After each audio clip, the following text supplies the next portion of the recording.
Pukul 6 waktu Indonesia Tengah. Radio Republik Indonesia ND menghadirkan Warta Berita.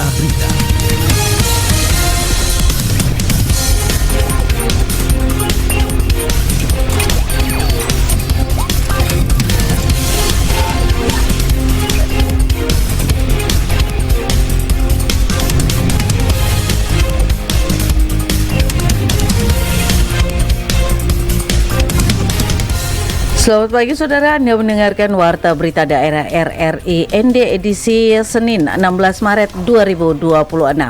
Sari Berita. Menjelang arus mudik lebaran 2026, KSOP kelas 4 ND.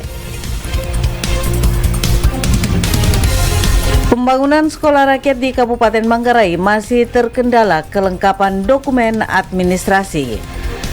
Bersama saya Jona Bara, inilah berita selengkapnya.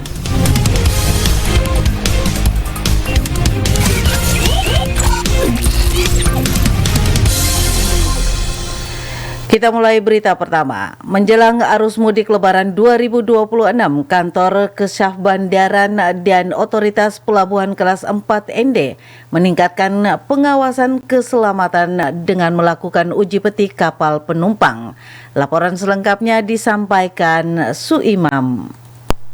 Penata layanan operasional kantor Kesyahbandaran dan Otoritas Pelabuhan KSOP kelas 4 ND, Muhammad Ramadan memastikan seluruh kapal diperiksa menjelang arus mudik lebaran 2026. Pemeriksaan dilakukan melalui uji petik terhadap kapal penumpang yang melayani pelayaran di wilayah Flores, Nusa Tenggara Timur. Dikatakan langkah tersebut dilakukan untuk memastikan kapal yang beroperasi memenuhi standar keselamatan pelayaran. Pemeriksaan mencakup kelengkapan alat keselamatan dokumen kapal hingga kesiapan awak kapal sebelum melayani penumpang pada musim mudik. Dalam uji petik diperiksa terkait dokumen, kemudian semua fasilitas di atas kapal, baik secara teknis maupun dokumennya, kemudian perlengkapan keselamatan dipersiapkan sehingga pada saat proses penyelenggaraan hari raya layak untuk melayani penumpang arus balik dan mudik. Menurutnya, uji petik dilaksanakan berdasarkan arahan pemerintah guna meningkatkan pengawasan keselamatan transportasi laut selama periode mudik lebaran. Petugas juga memastikan setiap kapal yang beroperasi memenuhi persyaratan teknis dan administrasi sesuai ketentuan keselamatan pelayaran. Selain pemeriksaan kapal, petugas turut mengingatkan operator kapal agar mematuhi kapasitas penumpang yang telah ditetapkan. Langkah tersebut penting dilakukan untuk mencegah kelebihan muatan yang dapat membahayakan keselamatan pelayaran di wilayah perairan Flores. Muhammad Ramadan menambahkan, pengawasan akan terus dilakukan selama periode arus mudik hingga arus balik lebaran tahun ini. Ia berharap seluruh operator kapal mematuhi aturan keselamatan sehingga masyarakat dapat melakukan perjalanan mudik dengan aman dan nyaman. Berita selanjutnya. Pembangunan sekolah rakyat di Kabupaten Manggarai masih terkendala kelengkapan dokumen administrasi. Laporan Mario. Rencana pembangunan sekolah rakyat di Kabupaten Manggarai yang berlokasi di SMPN 1 Iteng, Kecamatan Satarmese dengan luas lahan sekitar 5,4 hektar hingga kini masih terkendala kelengkapan dokumen administrasi. Salah satu dokumen yang masih dalam proses yakni kesesuaian kegiatan pemanfaatan ruang atau dokumen KKPR yang saat ini tengah dikaji oleh instansi terkait. Kepala Dinas Sosial Kabupaten Manggarai Benyamin San mengungkapkan dokumen tersebut sebelumnya telah mendapat respon dari Dinas Penanaman Modal dan Pelayanan Terpadu Satu Pintu dan saat ini masih dalam proses kajian teknis oleh instansi terkait. Kita lagi sedang mempersiapkan dokumen itu untuk sertifikatnya sudah oke dan itu sudah dikeluarkan dari Badan Pertanahan. Kami sudah kirim ke Kementerian PUPR selaku tim teknisnya dan juga ke Kementerian Sosial untuk sertifikatnya. Masih ada lagi satu dokumen yang diminta berkaitan dengan kelengkapan sekolah rakyat itu KKPR, dan ini kita sudah dari perizinan sudah keluarkan tanggapannya, tinggal nanti berkaitan dengan kajian teknis dari pertanahan. Kita lagi tunggu itu sudah, dan ini masih kita lagi koordinasi dengan pertanahannya, dengan PUPR sudah begitu. Kalau dokumen ini ada, berarti kita langsung kirim sudah ke Kementerian PUPR Pusat. Selain melengkapi dokumen tersebut, Benyamin menyebut pemerintah daerah juga telah menyiapkan berbagai dokumen administrasi lain sebagai bagian dari persyaratan pembangunan sekolah rakyat tersebut. Salah satu dokumen penting berupa sertifikat tanah telah diterbitkan oleh Badan Pendapatan Nasional Kabupaten Manggarai sebagai dasar legalitas lokasi pembangunan. Sertifikat tersebut juga telah disampaikan ke Kementerian PUPR sebagai tim teknis serta kepada Kementerian Sosial. Setelah dokumen KKPR selesai diproses, seluruh kelengkapan administrasi akan segera dikirim kembali ke Kementerian PUPR untuk ditindaklanjuti. Pemerintah daerah saat ini masih menunggu tahapan selanjutnya dari pemerintah pusat terkait rencana pembangunan sekolah rakyat tersebut. Sebelumnya, lahan tersebut masih menggunakan sertifikat yang sama di lokasi SMPN 1 Iteng yang ada di kawasan tersebut. Namun kini telah diterbitkan sertifikat tersendiri untuk lokasi pembangunan sekolah rakyat seluas 5,4 hektar tersebut. Dirinya meyakini program pembangunan sekolah rakyat di Kabupaten Manggarai tetap akan dilaksanakan. Ada beberapa dokumen yang memang harus dilengkapi, termasuknya itu adalah sertifikat khusus untuk lokasinya. Itu kan kita dulu kan pakai sertifikatnya satu saja dengan SMP yang ada ini, Tanah Pemda. Lalu kemudian kita sudah dapatkan sertifikat khusus sudah untuk lokasi itu kurang lebih 5,4 hektar. Kalau dari hasil koordinasi kami ke pusat, memang Manggarai termasuk salah satunya. Sedang untuk NTT ini kan baru satu, yang hanya di Kabupaten Kupang. Ia berharap seluruh tahapan yang dipersyaratkan dapat segera dipenuhi sehingga program pembangunan sekolah rakyat di Kabupaten Manggarai dapat segera direalisasikan. Dari Manggarai, Mario melaporkan. Berita selanjutnya. Satpol PP Kabupaten ND menghimbau masyarakat untuk tidak menggunakan trotoar sebagai tempat berjualan. Laporan Rahma Suci. Pemerintah Kabupaten ND melalui Satuan Polisi Pamong Praja menghimbau masyarakat untuk tidak menggunakan trotoar sebagai tempat berjualan. Himbauan ini disampaikan guna menjaga ketertiban, kebersihan, serta kelancaran aktivitas masyarakat di wilayah Kota ND. PLT Satpol PP Kabupaten ND Ibrahim mengatakan pihaknya meminta pengertian dari seluruh masyarakat, baik pejalan kaki maupun para pedagang, agar tidak melakukan aktivitas jual beli di sepanjang jalur trotoar dan badan jalan yang ada di Kota ND. Menurutnya, trotoar merupakan fasilitas umum yang diperuntukkan bagi pejalan kaki, sehingga tidak diperbolehkan digunakan untuk berjualan ataupun menempatkan barang dagangan. Kami atas nama Satuan Polisi Pamong Praja menyampaikan kepada seluruh masyarakat, baik pejalan kaki maupun yang berdagang sepanjang jalur jalan di trotoar yang ada di Kabupaten ND. Nah, di bahu jalan kami minta pengertian yang baik. Di bahu jalan dan trotoar yang ada tidak diperkenankan kita menjual barang apapun. Nah, ini sangat mengganggu dan kita menjaga kebersihan, kelancaran baik pejalan kaki maupun istilahnya kebersihan yang ada di dalam kota. Nah, kami menghimbau seluruh masyarakat yang ada di wilayah dalam kota Kabupaten ND. Ia menegaskan penggunaan trotoar untuk aktivitas perdagangan dapat mengganggu kenyamanan pejalan kaki serta menghambat kelancaran arus lalu lintas. Selain itu, masyarakat juga dihimbau untuk bersama-sama menjaga kebersihan lingkungan kota dengan tidak membuang sampah sembarangan di sepanjang jalan maupun trotoar. Pemerintah daerah berharap melalui kesadaran bersama, kondisi kebersihan, ketertiban, dan kenyamanan di Kota ND dapat terus terjaga dengan baik. RRI ND Rahma Suci melaporkan. Petani jeruk Desa Ondorea Barat, Kecamatan Nangapenda, Kabupaten ND berhasil mengembangkan usaha budidaya jeruk secara mandiri dengan mengandalkan modal dan usaha sendiri. Hasilnya cukup memuaskan, namun terkendala pemasaran. Laporan Ferry Soo. Petani jeruk di Desa Ondorea Barat, Kecamatan Nangapenda, Kabupaten ND berhasil mengembangkan usaha budidaya jeruk secara mandiri dengan mengandalkan modal dan usaha sendiri. Kebun jeruk yang ia kelola kini mulai produktif dan mampu menghasilkan panen yang cukup baik setiap musimnya. Fuan Cikako, petani jeruk asal Desa Ondorea Barat, kepada RRI mengatakan usaha tersebut dimulai secara bertahap dengan menanam bibit jeruk di lahan miliknya. Berkat ketekunan merawat tanaman, kebun jeruk tersebut kini memberikan hasil yang cukup menjanjikan. Menurutnya, kondisi tanah dan iklim di wilayah Ondorea Barat sangat mendukung pertumbuhan tanaman jeruk sehingga buah yang dihasilkan memiliki kualitas baik dan rasa manis. Awalnya saya beli dari petani yang berasal dari Jawa, 500-an pohon, dan kurang lebih sekarang sudah buah ya sekitar 200 atau 100 lebih gitu. Ya, hampir 200 pohon yang sudah berbuah ya? Sudah mulai berbuah. Awalnya akhir tahun 2018 saya mendapat bibit dari petani Jawa yang kebetulan dia datang ke Flores ingin mencari petani yang mau membeli bibitnya.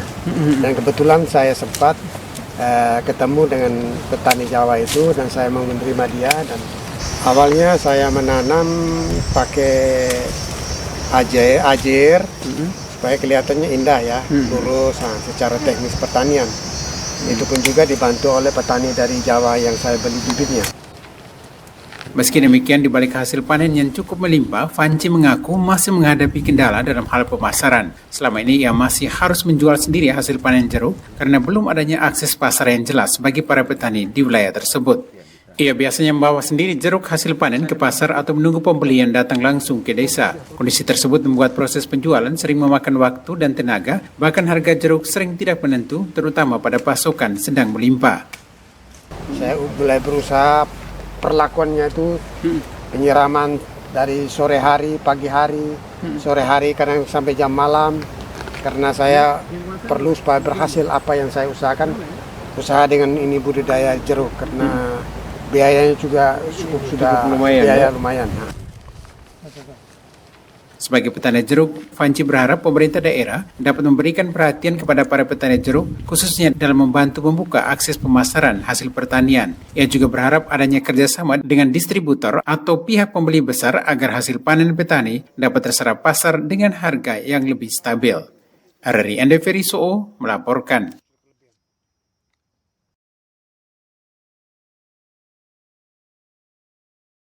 Anda sedang mendengarkan Warta Berita RRI ND.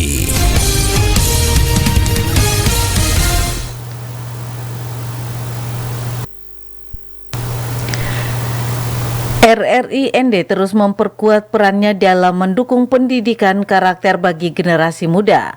Melalui program RRI Goes to School, RRI hadir langsung di lingkungan sekolah untuk memberikan ruang edukasi, sekaligus menanamkan nilai-nilai kebangsaan kepada para pelajar. Laporan Riko Kota.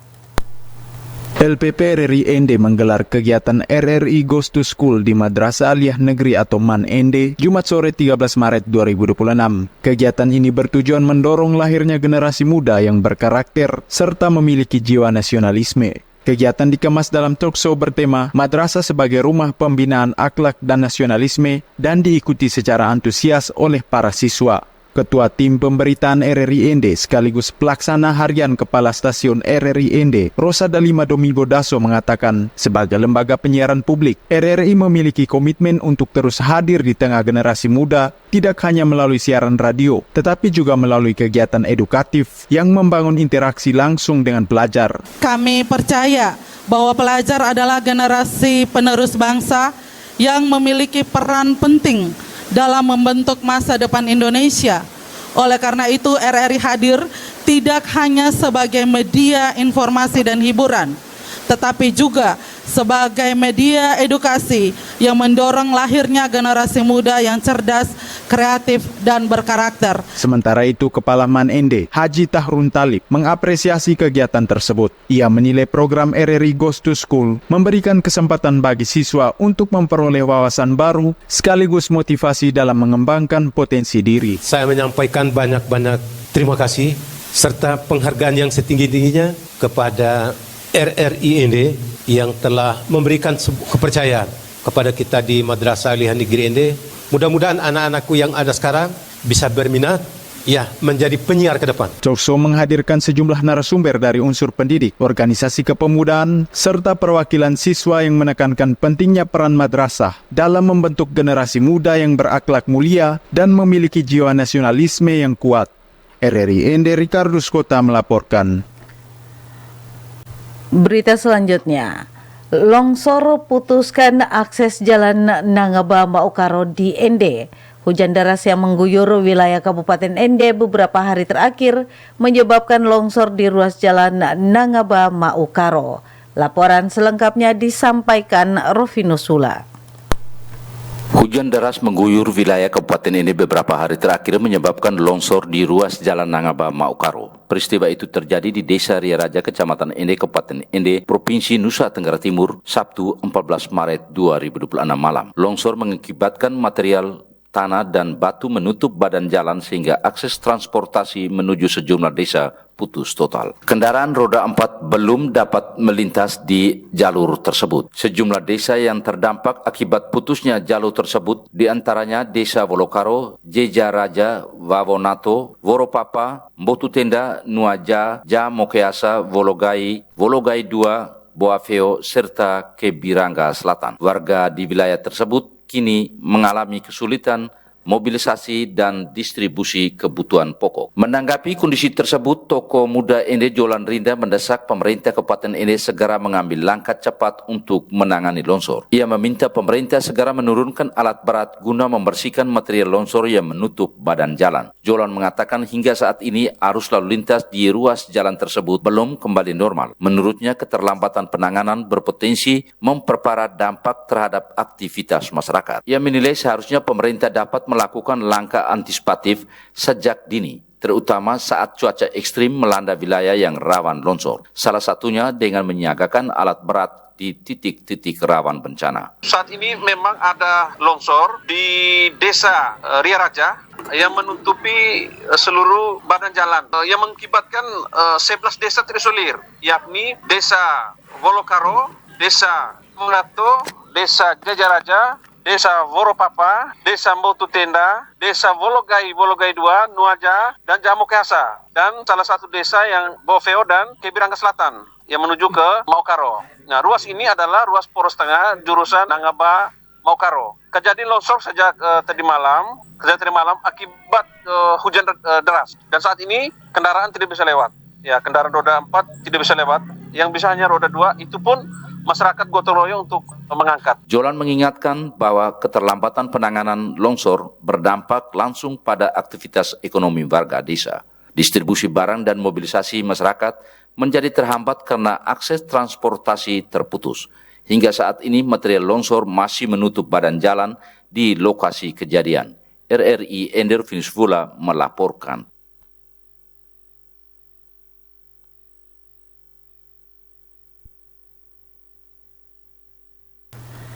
Pendengar, sebelum mengakhiri warta berita pagi ini, kami hadirkan feature Ramadan dengan judul Kesabaran dan Ketekunan Jafar di Tanah Rantau bersama reporter Nikolaus Makumeli.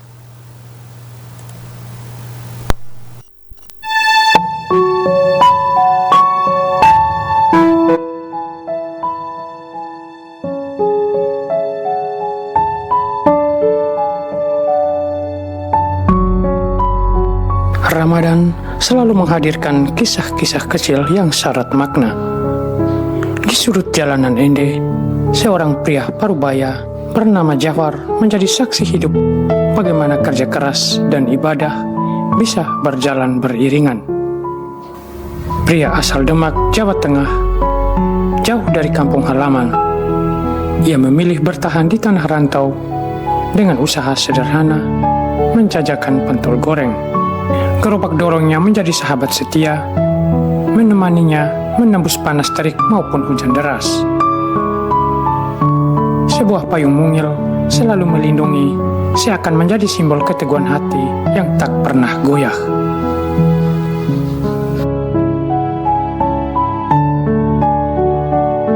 Kalau itu Ramadan itu saya tuh jam 10, jam 9. Kalau enggak bulan puasa itu jam 8, jam 7.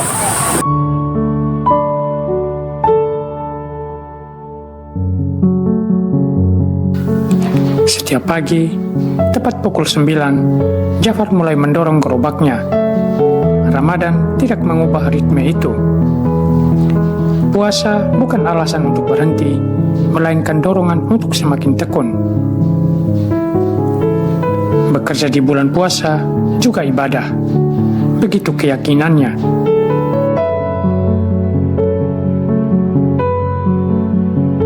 Yang diwajibkan oleh Allah SWT dilaksanakan. Kalau berjualan itu kan wajib, sama wajibnya ya mencari nafkah, ya beribadah.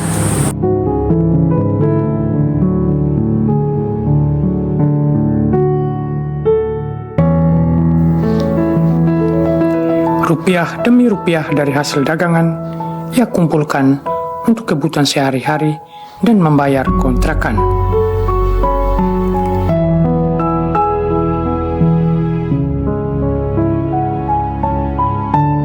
Di balik kesederhanaan itu, ada kesabaran yang luar biasa. Jafar tidak pernah mengeluh, meski dagangan kadang sepi pembeli. Ia percaya rezeki akan datang lewat siapa saja yang singgah membeli pentol goreng racikannya.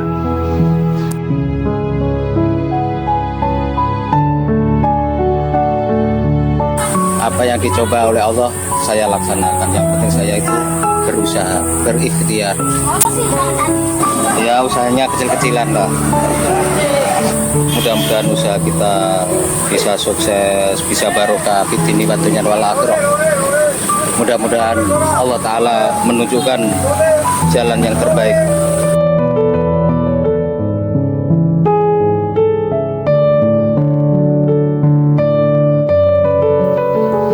Ramadan bagi Jafar bukan sekedar menahan lapar dan dahaga. Ia menjadikannya momentum untuk memperkuat makna hidup, bahwa bekerja dengan tekun, sabar, dan jujur adalah bagian dari ibadah.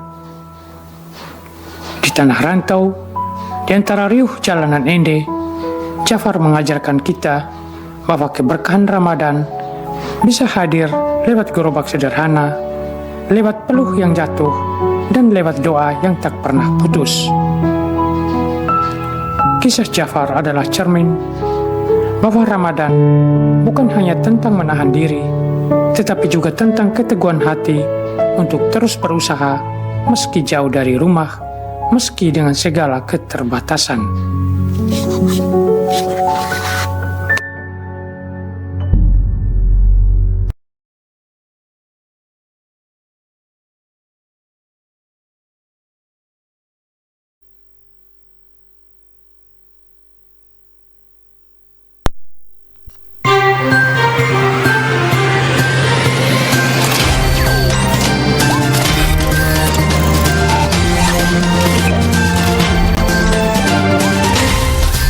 Terima kasih Anda telah mengikuti Warta Berita RRI ND.